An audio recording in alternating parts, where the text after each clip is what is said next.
Okay, this is the Global Agricultural Project for Josh Holtz, Trent Rodman, Caleb Stayer, and Jacob Stuckmeyer, and we had Peru.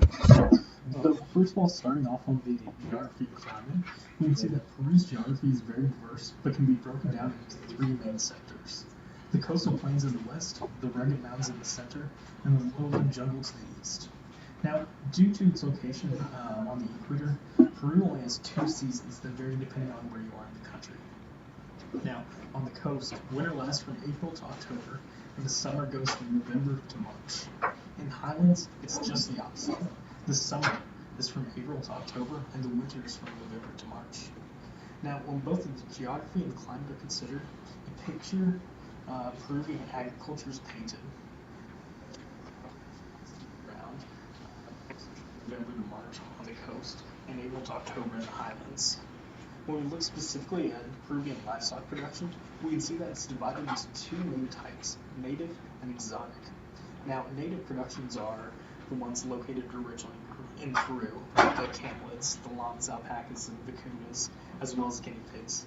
And the exotic production are mainly horses, cattle, pigs, goats, and sheep. Now, native production typically takes place in the highlands, and the exotic production takes place on the coast. The jungle area of the east is highly underdeveloped and is not really used for any type of agricultural production. So when we talk about leading agricultural outputs for Peru, we talk about the top 5 crops produced in metric ton, which would be rice at 2,153,000, corn at 1,600,000, grapes at 510,000, wheat at 225,000, and coffee at 180,000. The top 2 livestock produced per head would be swine at 2,050,000 and cattle at 600,000. Going on to leading exports for Peru, we have Peru's top exports being copper, gold, and lead, as well as coffee, asparagus, and other vegetables, and finally fruit. Now, for their 5 major trade partners, as far as exports go, 18.3 of their exports go to China, 16.1% of their exports go to the United States, 6.9 to Switzerland, 6.6 to Canada, and 4.2 to Brazil. Their leading imports for Peru are they have petroleum products, chemicals, machinery, wheat, corn, and soybeans, talking about crops. And their 5 major trade partners for imports would be 21% of Peruvian imports comes from China, 21% comes from the US, 4.7% comes from Brazil, 4.6% comes from Mexico, and 4.2% comes from Ecuador. Now, as far as the relationship of Peru with the United States specifically, we can see that the top 5 goods exported from Peru to the United States are vegetables at 341,087, processed fruits and vegetables at 312,000, coffee, which is unroasted, at 117,000, bananas and plantains at 43,906, and tree nuts at 22,128. Now, as far as the top 5 goods imported into Peru from the United States are corn at 302,000, cotton at 95,000, wheat at 88,000, dairy products at 73,000, and soybeans at right around 60,000. And when we talk about an agro presence and economy, we have that agricultural composes of 7% of the GDP as of 2015, 35% of that composed of industry, and 57% of that is composed of services. This is due in part to the lack of land used for agriculture.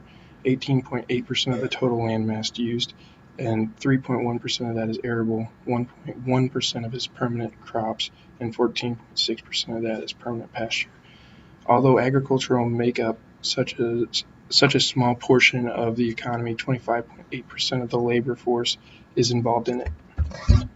Going on to some of that agricultural support, when we look at food consumption, we can see that Peruvian food has a number of different staple dishes that are based upon several agricultural commodities.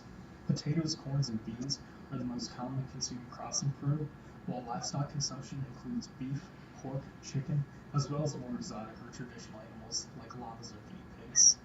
Now, when we look specifically at the Andes, that mountain range in the middle, we can see that soups and stews are very common in that area, and they're often cooked using a technique called pacamaca, which cooks the food underground on a of hot stones.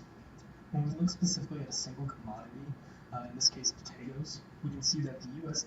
consumption per capita was 115.6 pounds in 2013, while the Peruvian was slightly higher with a per capita consumption of 187 pounds in 2014. So when we talk about an average life of a farmer in Peru, we need to talk about their location. They're located in, we specifically talked about Andean peasantry, who are mainly located in the high altitudes of Peru, and a lot of their agriculture revolves around hand and manual labor. They are unable to get most of the necessities and leisures that most Peruvians get when talked about the coast. So they are unable to have a very high sustaining agricultural effect where they live. A lot of their work is done terracing ground.